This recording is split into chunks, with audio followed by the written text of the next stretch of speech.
Salut, c'est Marion et bienvenue sur la chaîne. On se retrouve aujourd'hui pour un update lecture et je vais vous parler de 4 livres. Tout d'abord, je vais vous parler de La Passe Miroir, le tome 1, Les Fiancés de l'hiver de Christelle Dabos, aux éditions Gallimard Jeunesse. Ce livre, il est dans ma palle depuis fin mars de l'année dernière. Je l'avais mis dans ma palle spéciale de l'hiver et donc je l'ai lu au mois de février, pile dans les temps. Je suis contente. Et ce que je peux vous dire, c'est que j'ai adoré ce roman. Franchement, j'en entendais tellement parler que j'avais un peu peur de ne pas du tout accrocher à celui-ci. C'est pour ça que j'ai attendu super longtemps aussi avant de me lancer. Et finalement, j'ai été agréablement surprise. J'ai adoré la plume de l'auteur, j'ai adoré le style de l'histoire. C'est un livre qui fait quand même 519 pages et je l'ai lu mais super rapidement, en même pas 2 jours et demi, il était terminé. Tellement j'ai été captivée du début à la fin par cette histoire. Même si, pour tout dire, au début c'était quand même pas gagné parce que j'ai trouvé quand même l'histoire un peu longue à démarrer, avec pas beaucoup d'action. Mais je ne sais pas comment le dire, d'habitude quand il n'y a pas d'action je m'ennuie un petit peu, mais là l'histoire était tellement captivante à côté, le style est tellement agréable à lire que c'était carrément difficile de passer après Christelle Dabos parce que du coup j'ai trouvé les livres que j'ai lus après vraiment nuls au niveau de l'écriture tellement, je sais pas, elle a une plume qui me plaît tellement que voilà, ça m'a tout de suite donné envie de lire le 2e tome que j'ai aussi dans ma palle, mais par contre que j'attendrai un petit peu avant de le lire parce que maintenant que je sais que le 3e tome va sortir rapidement, je me dis que je vais sûrement enchaîner le 2e tome et le 3e tome. J'ai juste adoré le personnage d'Ophélie, je sais pas, on a l'impression d'être son amie, de rentrer dans son intimité, de la connaître depuis toujours. C'est une fille qui au premier abord est toute timide et finalement on se rend compte qu'elle prend de l'assurance au fur et à mesure de l'histoire et à la fin elle n'est pas du tout la même qu'au début de celle-ci. Elle est vraiment avec plus d'assurance, plus de confiance en elle.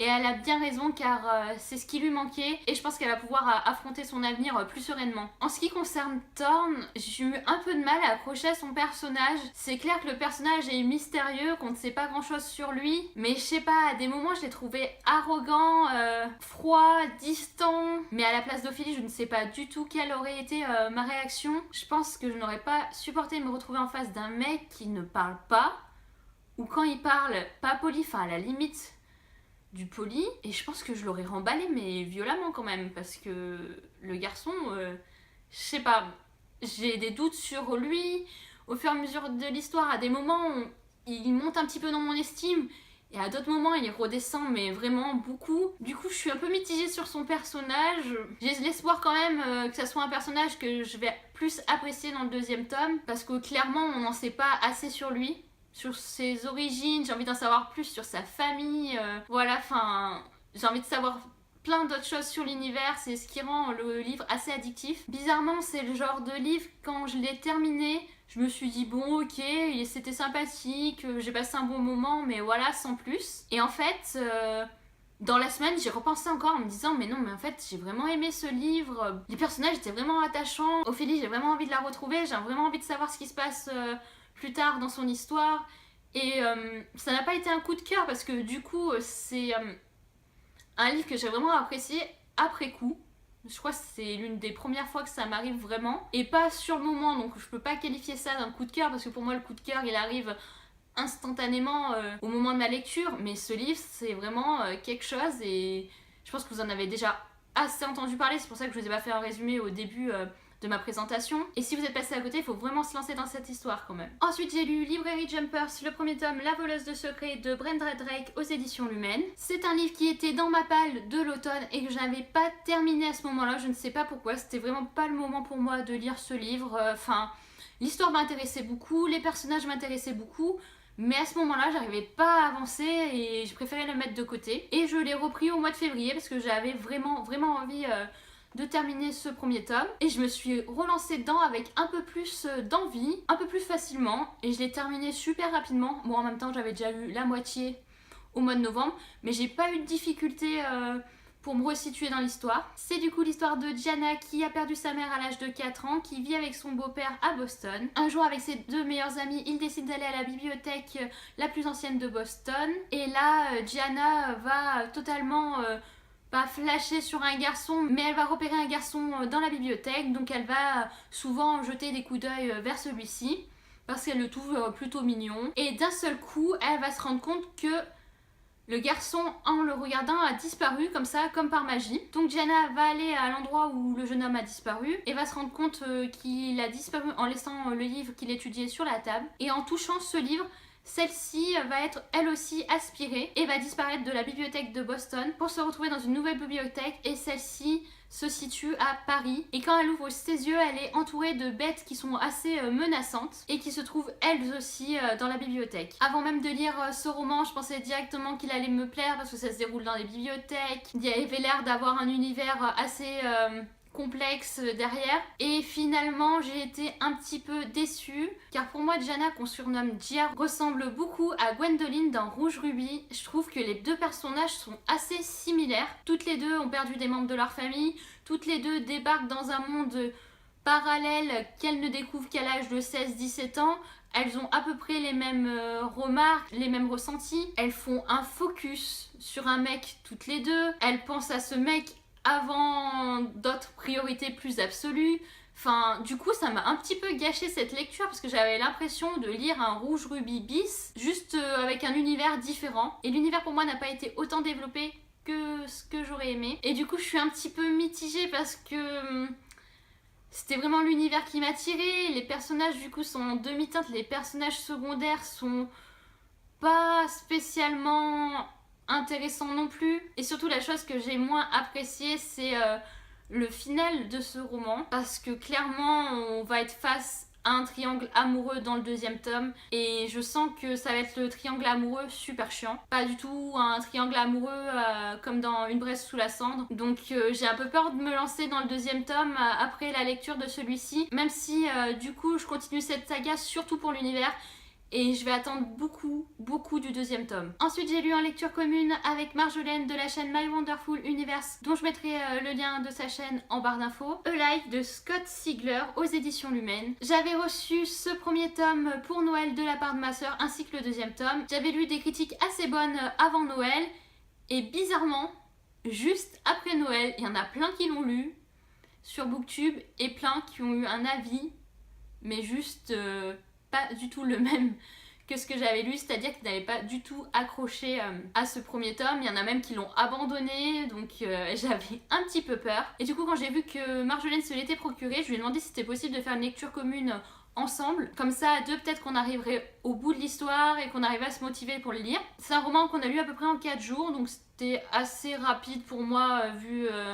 à ce moment-là, j'avais pas beaucoup de temps pour lire. C'est l'histoire de M qui se réveille, elle est enfermée dans un cercueil. Elle va tout faire pour en sortir. Quand elle arrive à sortir de celui-ci, elle se rend compte qu'il y a plusieurs cercueils autour d'elle où il y a des gens aussi coincés.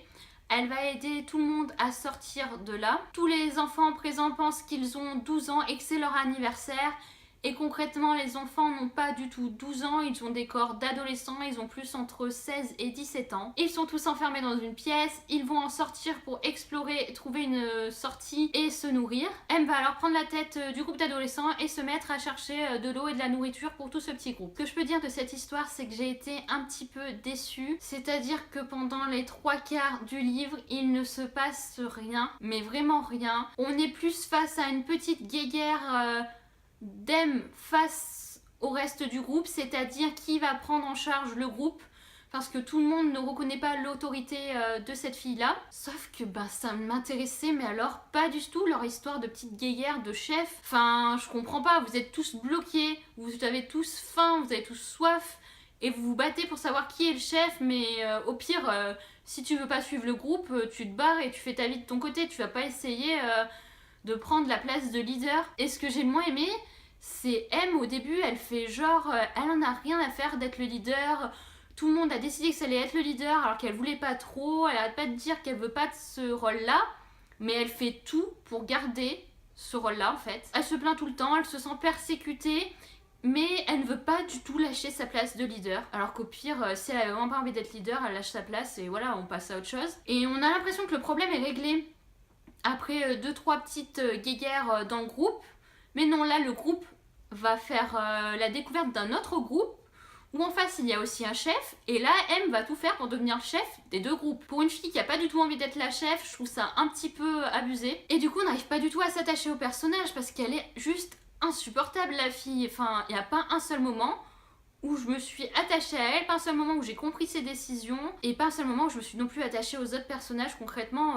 Et on reste tout le temps en surface, il n'y a pas un personnage qu'on ait plus approfondi que d'autres. Mais cependant, le final, pour moi, a été intéressant, parce que je m'attendais pas du tout à cette révélation. Bon, elle tombe un peu comme ça par hasard. On se demande un peu où l'auteur a trouvé ce final parce qu'on a eu vraiment aucune piste possible pour deviner ce final-là. Et c'est la seule chose qui va me donner envie de poursuivre du coup avec le deuxième tome, du fait aussi que je l'ai dans ma palle donc, et que ça a été un cadeau de la part de ma sœur. Du coup, c'est sûr que je vais le lire. Après, je dis pas que je vais le lire tout de suite, hein. Je pense que je vais le lire dans un petit moment. Mais la fin m'intrigue. J'aimerais bien savoir où l'auteur veut aller. Et je me dis quand même, c'est une saga qui, à l'étranger, a fait beaucoup parler d'elle aux États-Unis surtout.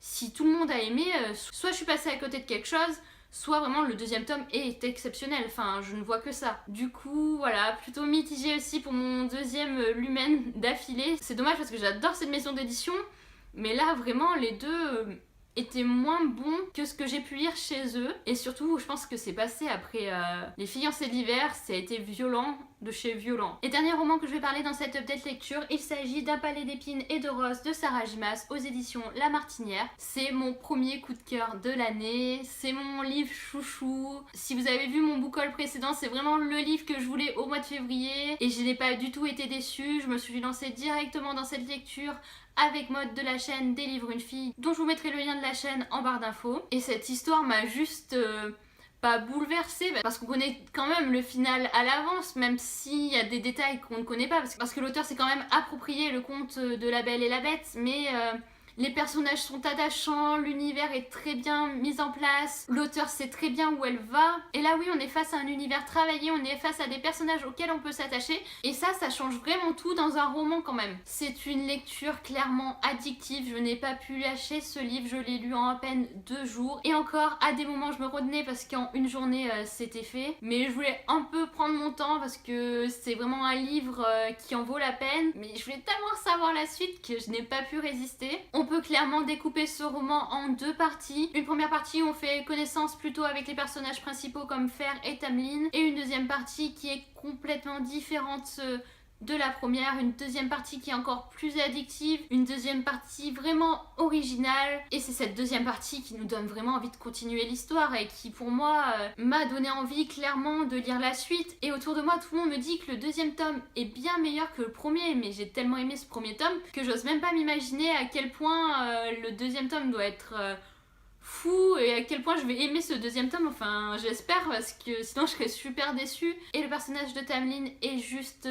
parfait, il est juste incroyable comme garçon, il n'a aucun défaut, enfin en tout cas je lui ai trouvé aucun défaut. Il est tellement courageux, à l'écoute, il est prêt à tout pour son peuple et pour faire, et leur histoire d'amour est tellement choupie que forcément on s'attache à lui, on s'attache au couple. Et malgré tout ça, je peux pas trop vous en parler parce que ça se passe en fin de roman, je me suis beaucoup attachée à un autre personnage qui est pas spécialement gentil, mais que je trouve trop chou aussi. Je pense qu'on en entendra beaucoup parler dans le deuxième tome, et je sens que ce personnage-là sera mon second chouchou de la saga. Et c'est ce que j'aime dans les romans de Sarah Gimas, c'est qu'elle peut nous faire passer des émotions à travers son écriture, et elle peut complètement nous faire aimer ou détester un personnage d'un chapitre à l'autre. Voilà, j'ai tellement hâte de lire le deuxième tome, j'ai toujours pas craqué pour l'achat de ce deuxième roman. Je pense qu'avec la sortie du troisième tome, j'ai tellement avoir envie de lire le second et d'enchaîner que je pense que je craquerai à ce moment-là. Mais voilà, si vous l'avez pas lu, je vous le conseille fortement. Et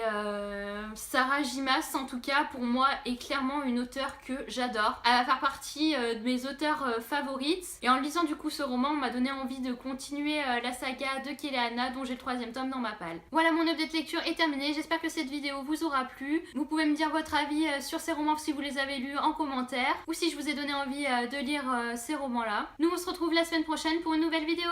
Salut!